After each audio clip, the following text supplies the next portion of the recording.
right now. Sounds good. Well, welcome everyone. Good morning. We're from wherever you are. I don't know if you all are in Chicago. Some of you, I'm sure, are traveling today, but I appreciate you joining us this morning. I know we have a brief session. I think there's about a total of 30 minutes that we'll be together this morning. I want to take the opportunity to introduce myself. I'm Dr. Corey Yeager. I'm by craft, by trade, a psychotherapist. I work within the NBA. The last number of seasons with the Detroit Pistons, do a lot of work within the sports and entertainment realm. And just about a year ago, just a little bit more than a year ago, came out with my first book. The name of the book is How Am I Doing? 40 Conversations to Have with Yourself. And really that book centers, and the conversation today will center on the idea of self-talk, how we converse with ourselves, how we engage with the thoughts that are running through our minds continuously is critically important. It is critically important for leaders and just as important for those that are being led. So we'll talk a bit about that. I'll go through some of the aspects of the book and always trying to connect that thread back to leadership and the importance of how we lead and how we see leadership being effective. One of the things that I think about leadership is that it really is the awesome responsibility to see those around us rise.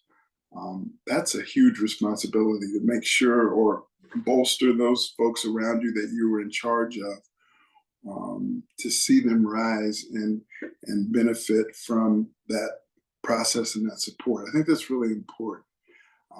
And to lead, one of the things that I would say, and we'll talk a lot about in this session, to lead, we must know ourselves, right? If I'm going to lead you, if others are going to be led, I think it's critically important to know, well, who in the heck am I? And how did I come to be who I am? And I don't think that we do in this society a great job of engaging with self. And again, that's really the premise of the book, is to say, hey, as human beings, we do a good job of engaging others and being curious with others, asking people how they're doing. Many leaders at the beginning of their meetings, how's everyone? A quick check-in. But we won't really give ourselves that same level of support and engagement to ask ourselves how we're doing, and be curious with how it is that we came to be, who we are, and where we are. So that's really what we're going to talk about. And I think that is deeply and profoundly connected to one's ability to lead. So the book is a series of conversations I ask others to have with themselves. So starting off with that initial question, how am I doing? It's really the overarching question of the book, for leaders to understand how they're doing and engaged with self allows them to be able to lead others. So I think engaging with that, thinking about that, really is deeply important.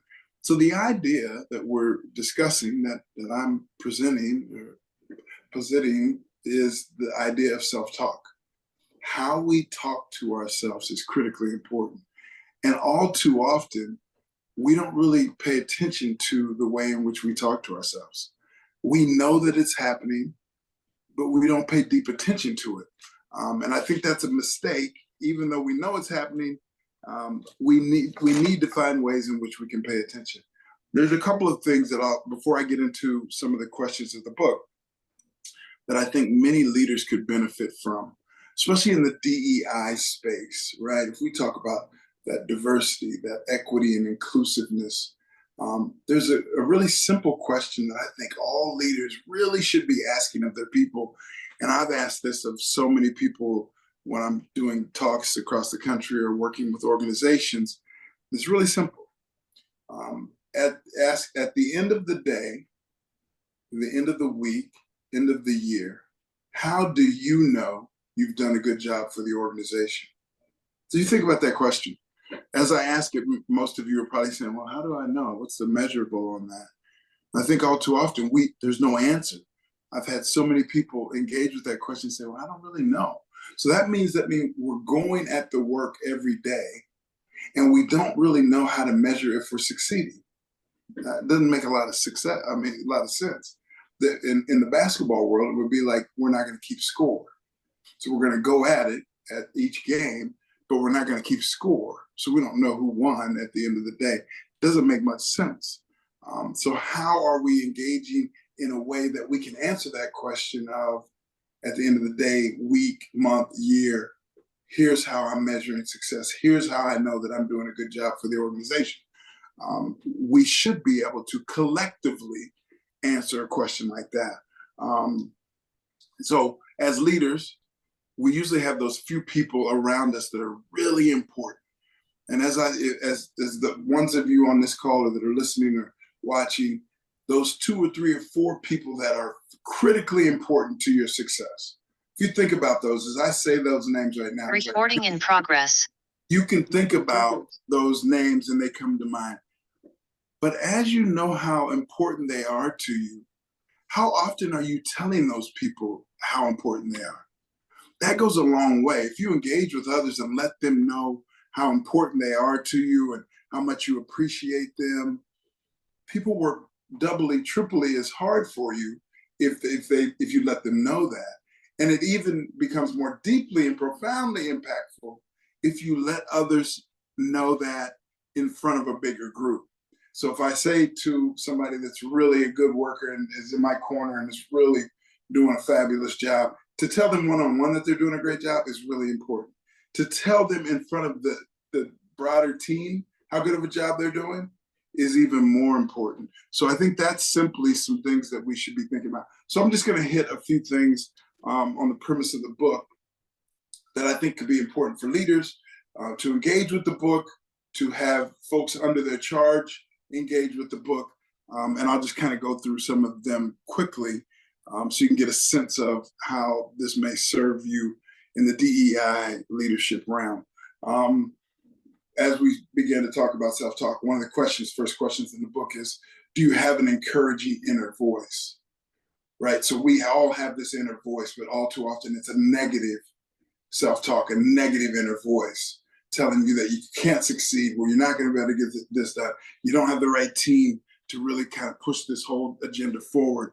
Those negative thoughts that are always moving, want to replace those. And it's really quite simple. It sounds like it may not be, but it really is. When I have a negative thought and a discouraging inner voice, if I catch that inner voice and can frame it and reframe it and turn it back into, all right, how do I change that in a way that serves not only myself, but my team? That's an encouraging inner voice. And I think it's extremely important. The other thing, and I think most leaders understand this, I don't know how much they engage with it, is a simple question that I ask everyone. What is your genius? It is my belief that we all have genius. Everyone has a version, a level of genius. But all too often we don't engage with that genius and utilize that genius in a way that not only does it benefit the individual, but it benefits a collective team. It's one thing that I talk a lot about, obviously coming from the sporting realm, having played major Division I football and pro football, and then that working in the NBA. The importance of the collective. Leaders understand this deeply. The importance of the whole, how that collective unit can push forward an agenda that everyone buys into is so important, because you can have a vast majority of a team buy into the agenda. But if you have a coalition that breaks loose from that and says, well, I don't believe in that, and then you have 4 or 5 or 10 of us that are kind of building a team that says, well, we don't necessarily agree with everything that they're saying, that sabotages the overarching agenda of the collective. So recognizing that is critically important. Another question I ask is, how can your vulnerability free you? See, being vulnerable as a leader sets a tone and is really a model and a mode for those under your charge. If we are leaders asking others to be vulnerable and we do not display said vulnerability, most won't follow that lead.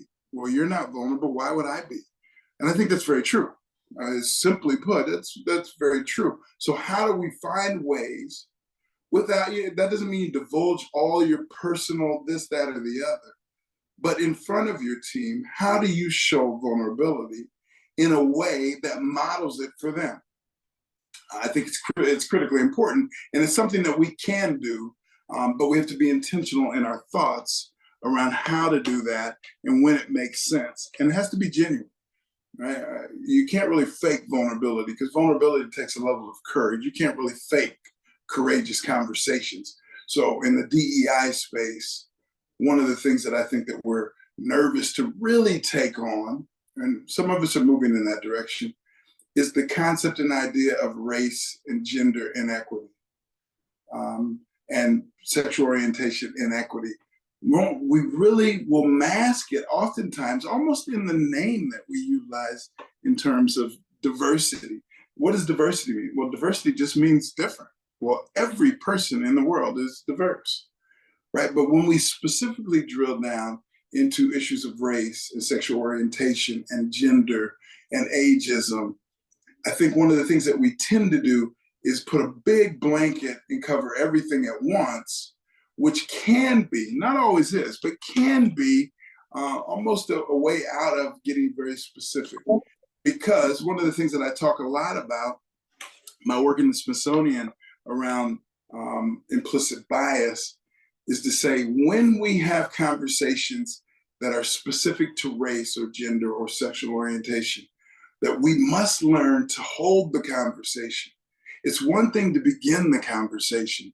It's yet another to hold it in such a way that we don't offshoot into other ideas, but we hold true to that distinct conversation without lumping everything together. There are moments to lump everything together, but there are also moments to be very intentional and specific about what the discussion is. I think that's really important.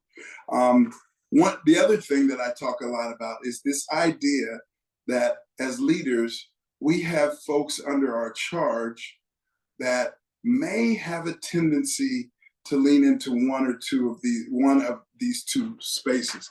And that is ruminating about the past or ruminating about the future. And the best description I can give you in terms of that rumination is, if you ruminate about the past, you're leaning closer to the idea of depression.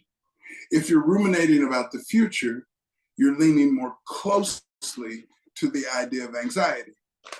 So we have to realize that neither one of those, for the people that we are in charge of, if they're struggling with that, one thing that we have to realize and convey to others is neither one of those spaces are real. The past is in the past. The stories that you tell from 25 years ago, you embellish, and the story changes every year. It gets bigger, it gets smaller, whatever. So it's not real necessarily anymore because it's from the past. And the future, we have no idea what the future brings. So if I'm ruminating, being nervous, anxious about what is to come, I am suffering from something that is not real. So our people oftentimes are suffering from things that are in the imagination that are not real. So as we put teams together, as leaders are leading teams, we have to be aware that this rumination may be occurring. And not to say that you have to fix it, but to be able to point it out and say, I realize as a leader and those that are under my charge, some of us are struggling with things that have happened in our past, and some of us are struggling with things that may happen in our future. And just reminding folks that the only true reality that we have and hold is the current moment. It's the only real thing that we ever have is the moment that we reside in. And I think sometimes as a leader, to remind folks that this moment is what we have, and that we can move forward with that is really, really important. Recognizing too, one of the things that I talk about in the book is seeing and understanding the difference in a role model and a real model. Leaders can be what I describe as real models. Role models are very important. People that you can look at from a distance and hold in high regard. And you can often even times model yourself after some role model, but you probably will never meet them, may never get a chance to engage with them deeply. A real model is someone that is around all the time that you can look at. Well, guess what? Leaders are that. That how do I find the ability to be a real model for those that I'm in charge of, that I am leading the charge with? Because oftentimes they're looking at that. And do the folks that come under your charge trust that you're leading them? Because if you could think that you're leading someone, but if they don't trust you, they're really, you're not leading them. So I think distinguishing between those spaces is really important. One of the things that I think is important, I talk about in the book, is being coachable. So that means that folks that we lead, we want to be coachable, obviously. But sometimes we have to make sure and realize that those that are in the leadership positions must be coachable as well. One of the things I talk a lot about with head coaches and general managers in the NBA is oftentimes as you move up the ladder to get to those high level positions, you usually always had advisors by your side. Somebody was advising you could turn to. Then all of a sudden you get into the top positions, and for the first time in your life, you don't have an advisor. It really makes no sense. Probably more often than not, and more important than that, more than ever, is to have good advisors once you get to those high level positions, because the responsibility is so great once you get there, and that everyone is looking at you to lead them. So I think finding out and figuring out how to engage with that in such a way that not only does the individual leader benefit, but more importantly, those in the collective team around them benefit as well. I know we don't have a lot of time. I think we have about 10 minutes remaining, and I could go on ad nauseum about my book and the importance of leadership, but I want to leave it open in these final 10 minutes for any questions that you all may have, anything that I can answer that may be helpful. I want to open it up. Any questions?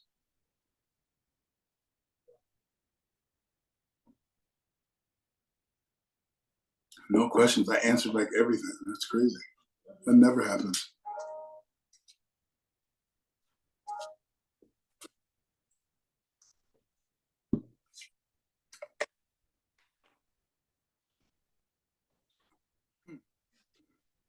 Okay. Give another second or two to see if there's any questions. Yes, my name is Dawn Britton Mobley. I just wanted to know what was the name of your book. I might have missed that. Yeah. So the name of the book is How Am I Doing? 40 Conversations to Have with Yourself. You can really find it. It's everywhere at Barnes and Noble, anywhere. If you Google Dr. Corey Yeager, it comes up all over the place.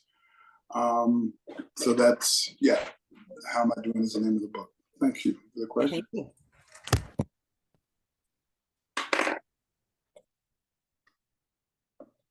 Others?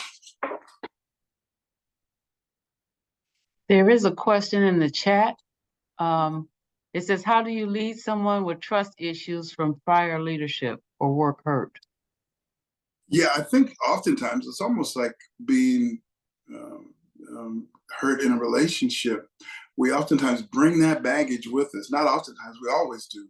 And then the expectation is this leader is going to treat me like that person did, without even giving that situation a chance. So addressing that as you have new members coming into the fold, addressing the fact that, hey, I think that one of the things that we have to all recognize and realize is that we all bring baggage with us wherever we come from. So I want you to know that whatever you have brought from the old places that you've been or worked, that you don't have to have that same concern here. And if you see any of those things that troubled you at your last position showing up in this position, we want to talk about it. Because in this space, we have an open engagement and opportunity to discuss, because we don't want to leave those things lingering. So I think you have to put it on the table in such a way that people begin to build new trust, because their trust was broken at the old space. Hope that answers it. How would you approach a situation where you're not dealing with old trust, but now you have new trust? How do you work through that with your leadership, or what are some tools that can be used? So reframe that. You say you don't have old trust, but you have new trust. What do you mean by that? So again, just speaking in terms of not necessarily myself, but I have some friends that are in current roles, and their leadership has displayed um, actions that don't make them as trustworthy as they would like. So Mhm. how do you approach that conversation in a way where it won't put them on the defense, but it gives them a level of awareness of how they're coming across, because they may not know. And in some cases they may know. So what are some tools to navigate that? That's a great question. And I think one of the things that especially in that situation, one of the things that we have to get better with is engaging with curiosity, not with statement. See, if I say, Heather, I'm struggling, you did this, and this.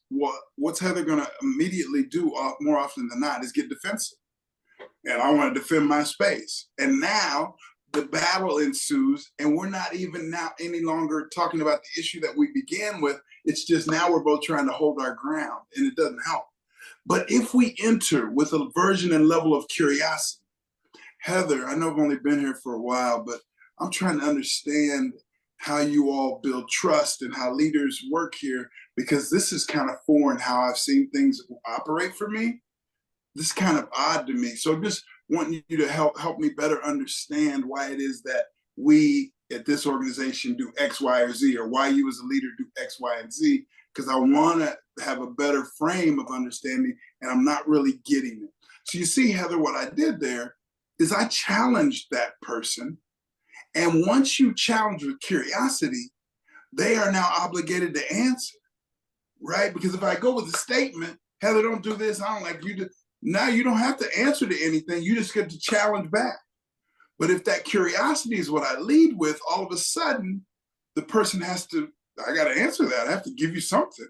And now if I become more curious as time goes on, that exchange builds a version, a level of trust. So I think that leading with curiosity is the best way that I could answer that question.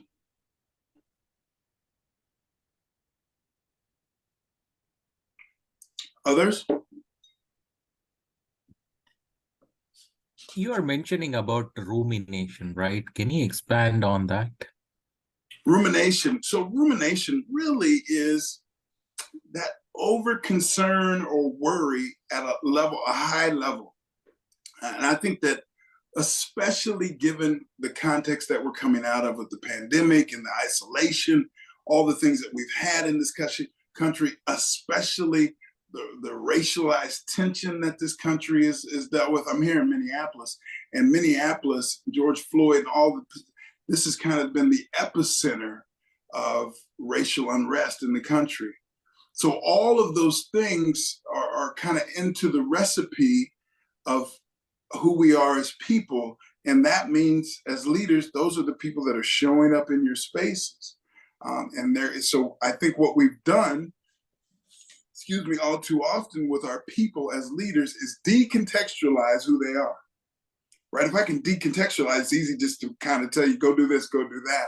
But if I put context on that, if I better understand who you are and how you have struggled with whatever it is that you've had in your experience and what this collective unconscious is in this country, all of a sudden that context changes how I may engage with you.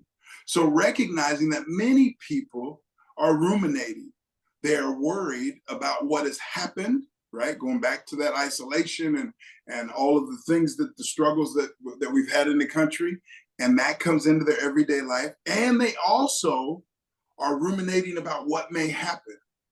Will I keep this job?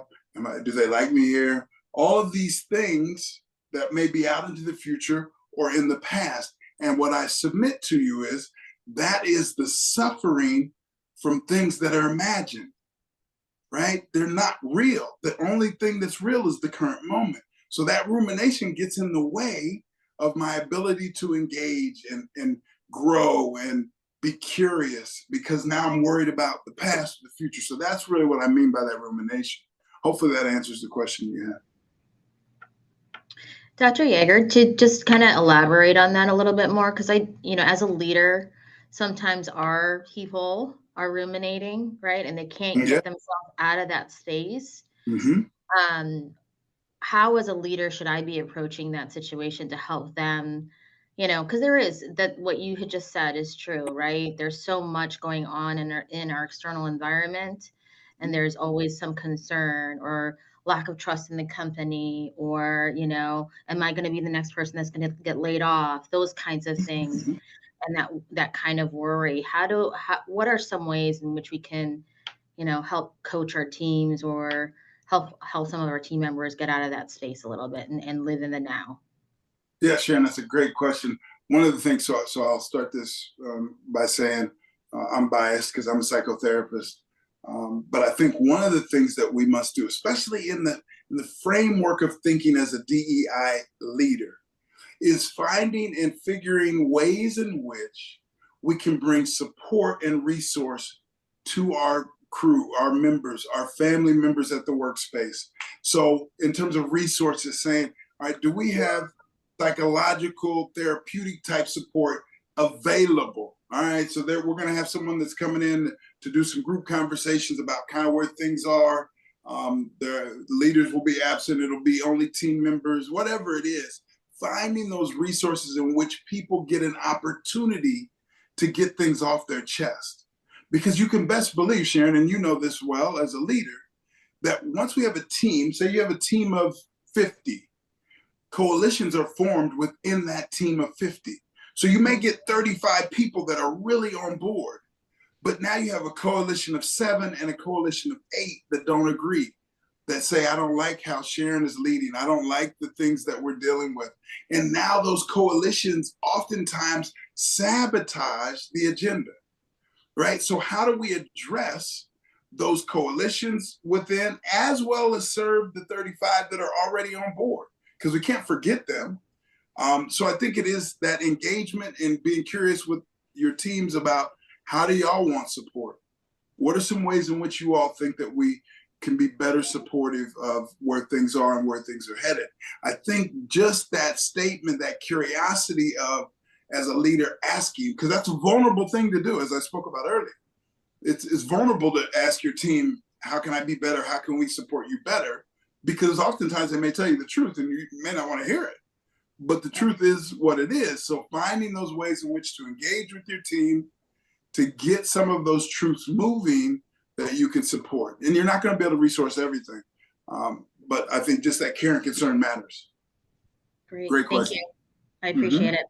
Mm-hmm. Dr. Yeager, I think we have time for one more question. We did get a question in the Q&A. Any suggestions for how to seek out an advisor while in an upper level position? Yeah, I think one of the things that we can do, we can turn to those folks that have advised in the past. I write in the book about finding, engaging, and really supporting what I call a Supreme Court in your life. Those 3 to 5 people that are truth tellers, that know you well, that if you turn to them with major decisions that you have, they'll tell you the truth. They won't dance around it. They'll be pretty direct. We all usually have those 3 to 5 people. We may not use them in the version that I'm saying as a Supreme Court for those final decisions in life. So I think that oftentimes we already have those advisors. We may not be seeing them as such or utilizing them as such. And once you have people in your corner in new jobs and spaces and you start to learn them, an advisor doesn't have to be equal or above where you are. You can have an advisor that, if you're the CEO, you could have a VP that does a great job of having vision. And you can utilize them in an advisory role, because what we have to realize is, an advisor, if someone is advising me, doesn't mean I have to listen to and do everything they say. Oftentimes as a leader, if I hear someone advising, I get to, okay, I don't like that idea, but it sparks me to think about something else that may be really helpful. So it's not just about the information and the advice they give, but it's about the curiosity they may have that sparks you into other thinking. I think that's the best way I can answer that. Thank you, Great Dr. question. Yeager. We are out of time, unfortunately. Yeah, it was just getting fun, actually. I know, right? Thank you, everyone. I appreciate it. It was good to be in front of all of you. Hopefully the conference is really good and this is a way to get it started.